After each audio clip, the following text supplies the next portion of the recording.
नमस्कार दोस्तों, हर हर महादेव। आइए आज हम चर्चा करते हैं भगवान भोलेनाथ, उनके भक्तों के लिए, उनके ऊपर जो कुछ भी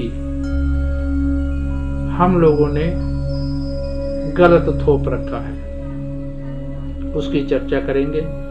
एक सनातनी हूँ, सनातनी होने के नाते मुझको भी इस बात का बहुत दुख होता है। अगर आप भी सनातनी हैं तो आपको भी दुख होना जरूरी है, होना भी चाहिए आपको। इन कुरीतियों को, इन बुराइयों को जिनकी चर्चा आज हम करने जा रहे हैं,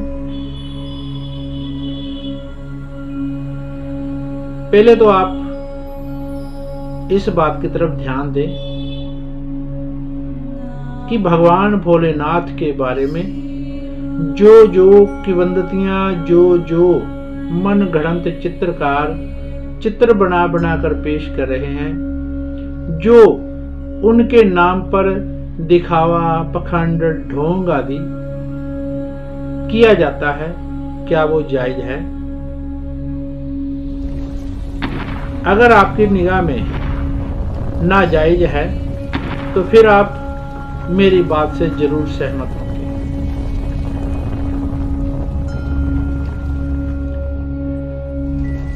आप इंटरनेट पर सर्च मार कर देखिए, आपको सैकड़ों हजारों ऐसे वीडियो मिलेंगे जिनमें भोलेनाथ को महिमा मंडित करने के बजाय ऐसे लगता है कि जैसे कि वो कोई अपराधी हैं। निश्चित ही हमारे समाज में हमारे बच्चे, हमारे बुजुर्ग अगर उस रूपरेखा के, उस चित्र के अनुसार हों तो हम भी उनको अच्छा नहीं समझेंगे। हमारी इन्हीं गलतियों के कारण उन लोगों की जिनकी आज हम चर्चा करने जा रहे हैं, उनके कारण हमारे धर्म का जो मजाक, जो उपहास दूसरों की नजरों में उतरता है, वो कोई नाजायज नहीं है। उपहास उड़ाने वाले अपनी जगह पर सही हैं। आप ये सोचकर देखिए कि क्या वो गलत सोचते हैं? हम भगवान शंकर जो सचमुच हैं, क्या हम उनको वैसा मान कभी दे पाते हैं? और थोड़ा सा पैसा कमाने के लिए, थोड़ी सी प्रसिद्धि पाने के लिए हम अपने आराध्य देव को भी उसका मजाक बनाने में पीछे नहीं हटते हैं। तरह तरह के उसके स्वांग बढ़ाते हैं।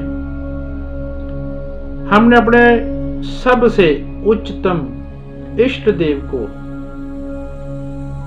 कैसा मजाक बनाकर रख दिया है। उसको नशेड़ी, उसको गंजेड़ी, उसको भंगेड़ी बनाकर रख दिया है। आज अगर हम किसी दूसरे धर्म के बारे में उसके बीच में जाकर अगर भगवान भोलेनाथ की कुछ चर्चा करेंगे तो सबसे पहले वहां पर इसी बात की चर्चा होगी कि भगवान शिव क्या गंजेड़ी हैं? वो तो गांजा पीते हैं, वो तो चिलम पीते हैं, हुक्का पीते हैं, भांग पीते हैं। बहुत ही शर्म के साथ, बहुत ही दुख के साथ ऐसी बातों को आपसे बांटना पड़ रहा है कि कुछ लोगों की मूर्खता के कारण, कुछ लोगों की नासमझी के कारण हमारे आराध्य देव का ऐसा अपमान। जो चित्र, भोड़े चित्र बना करके समाज में भगवान शंकर के पेश किए जाते हैं, वो उनकी महिमा के बिल्कुल विपरीत हैं। कभी आप इस बारे में ध्यान करें, क्योंकि उनकी वंदना में ही ये बात कही जाती है, कर्पूर गौरम करुणावतारम संसार सारम भुजगेंद्रहारम सदा वसंतम हृदयारविंदे भवं भवानी सैतं नमामि सैतं नमामि। जो भगवान कपूर के जैसे, कर्पूर जानते हैं, कर्पूर के जैसे गोरे हैं, कपूर गोरम करुणावतारम, जो करुणा के अवतार हैं, ये संसार जिनका सार है, संसार सारम,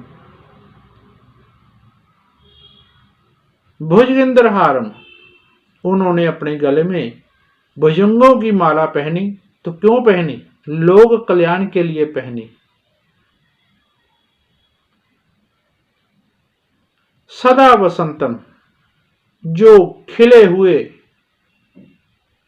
बसंत के समान प्रसन्न चित्त वाले हैं, प्रसन्न मुख वाले हैं, ऐसे भगवान शंकर को मैं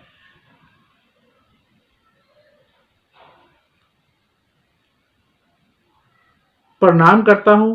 उनको कहता हूं कि हे भगवान, भवम भवानी सहतम नमामि, कि हे प्रभु, आपको और भवानी को मैं एक साथ नमन करता हूं।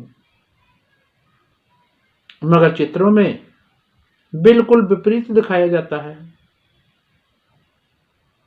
लोगों की शायद कल्पना ही उससे आगे नहीं जा रही है कि भगवान शंकर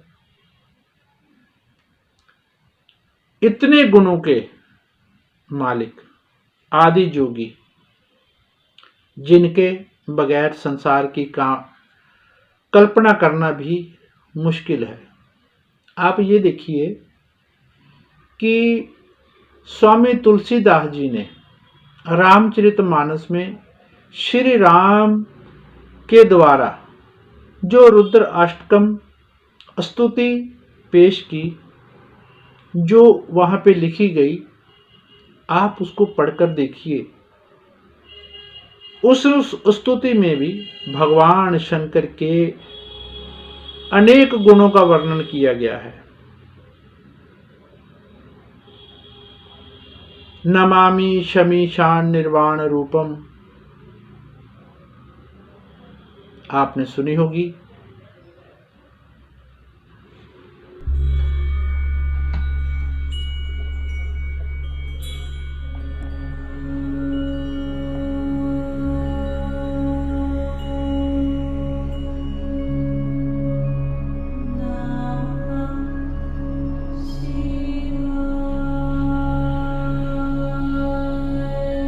नमामि शमीशान निर्वाण रूपम विभुम व्यापकम ब्रह्म वेद स्वरूपम, कि हे परमात्मा, जो ईशान, भगवान का एक नाम ईशान भी है, तो उस भगवान शंकर को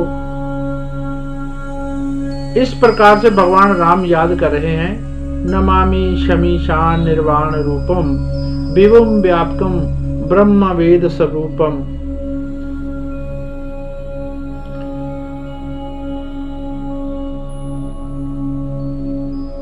फिर आगे वो लिखते हैं, निराकार ओंकार मूलम त्रियम गिरा ज्ञान गोतीतमीशम ग्रीशम करालम महाकालम कृपालम गुणागार संसार पारम नतोहम।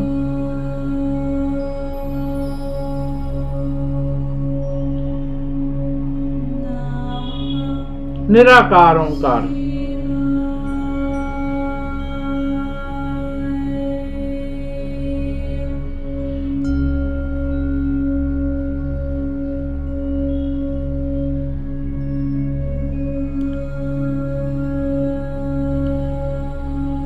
भगवान शंकर जो है निर्वाण स्वरूप हैं, विभुम व्यापकम, जो सब जगह छाया हुआ है, जो सब जगह सर्वत्र है, ब्रह्म वेद स्वरूपम, जिसके बगैर ब्रह्म की वेदों की कल्पना भी नहीं हो सकती, जिनके कारण संसार को पार किया जा सकता है, जिनकी वंदना से संसार को पार किया जा सकता है।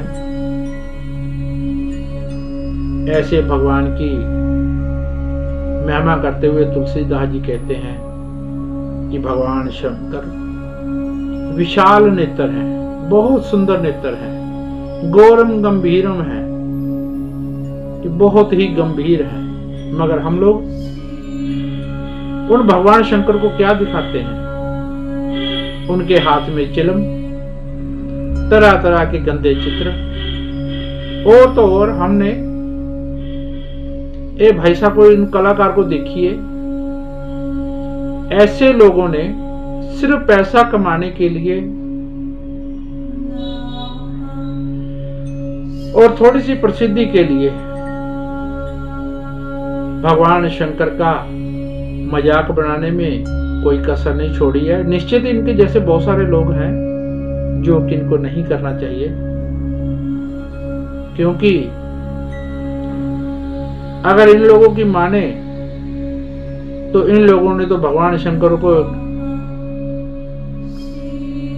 ठुमके लगाने वाला नचार बनाकर रख दिया है। हालांकि ये भी सच है कि हमारे भगवान नटराज हैं, अनेक कलाओं के ज्ञाता हैं। ऐसी कोई भी विद्या नहीं है जो भगवान शंकर से ना मिलती हो। संसार को ज्ञान देने वाले, योग देने वाले भगवान शंकर ही हैं, जिन्होंने सप्त ऋषियों को सबसे पहले ज्ञान देकर के, योग दीक्षा देकर के संसार में भेजा। मैं सबसे एक बात यही कहना चाहूंगा कि देखिए, आप अपने आराध्या को इस प्रकार पेश मत कीजिए कि कल आने वाली नस्लें ही हमारे आराध्या देव को तुच्छ समझे। ये आपकी बुद्धि की शुद्धता है। अगर आपके प्रभु के बारे में कुछ नहीं ज्ञान है तो आप अपने ज्ञान को बढ़ाइए। तुलसीदास जी ने एक बात कही थी, वो बात मैं आपके सामने रखने जा रहा हूं कि सुत दाराय और लक्ष्मी पापी के भी हुए। जो सुत है, पुत्र है, पत्नी है और लक्ष्मी है, ये पापी के भी होती है।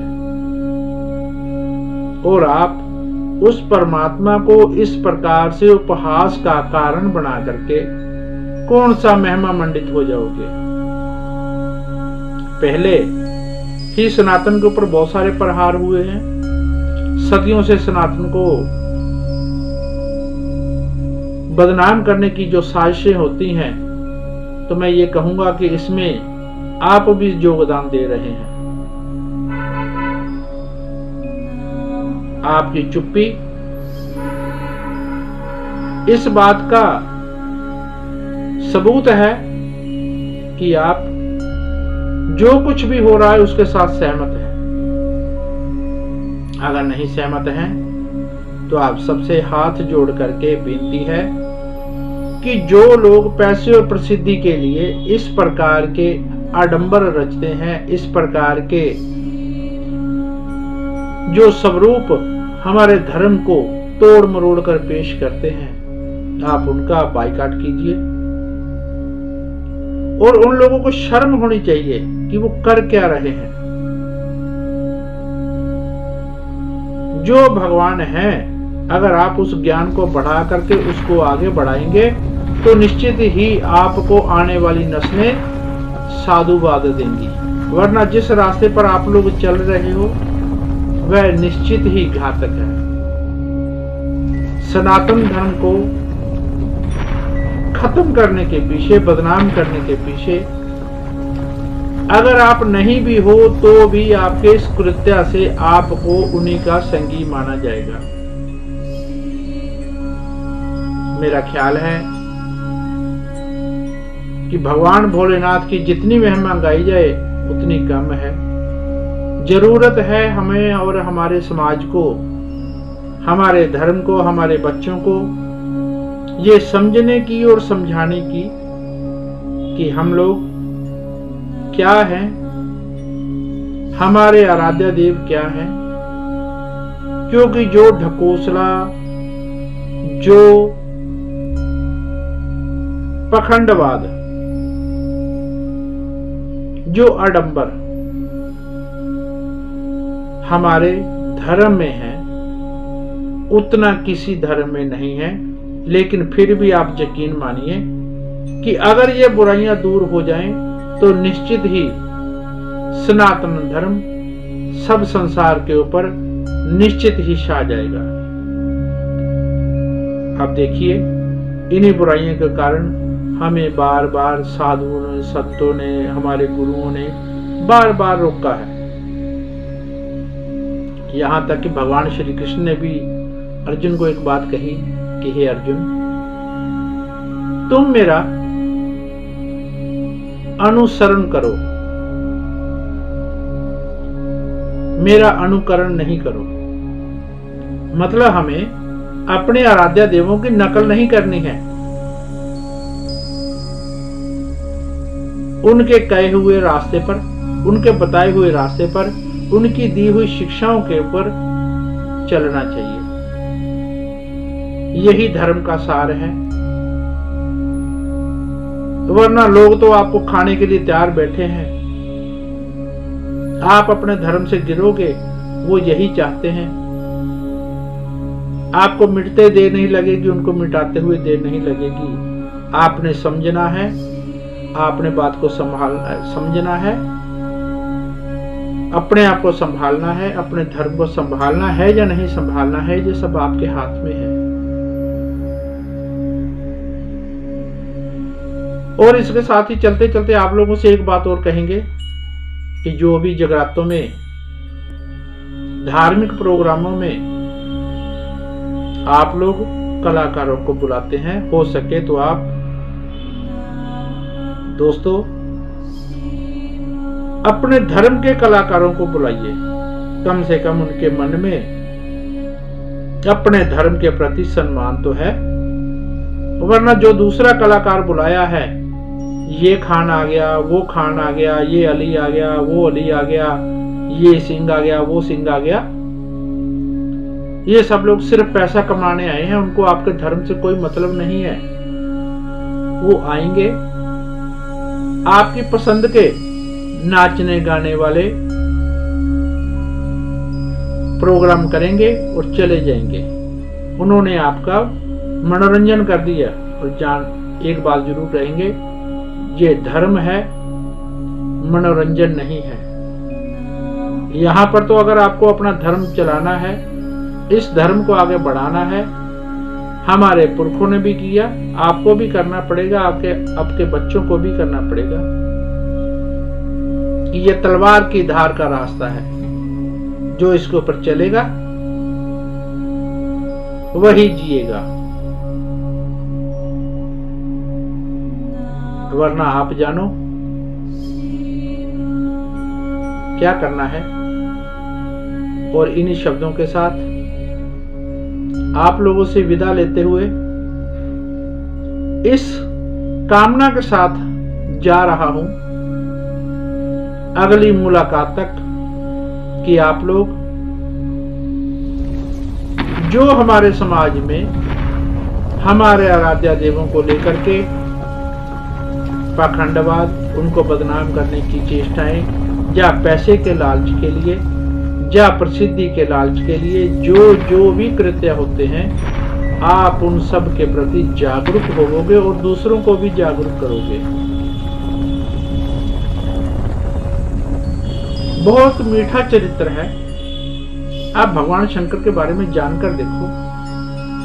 आपको जाते जाते एक छोटी सी बात का हिंट देकर जा रहा हूं। तो भगवान विष्णु की उम्र ब्रह्मा जी से 7 गुना है और भगवान शंकर की उम्र विष्णु जी से भी 7 गुना ज्यादा है। ऐसे भगवान को, जिनके बगैर ब्रह्म की कल्पना भी नहीं की जा सकती है, आप कैसे बदनाम कर दे रहे हो? कुछ तो शर्म करो यार, कुछ तो शर्म करो। ऐसी प्रसिद्धि का भी क्या करोगे?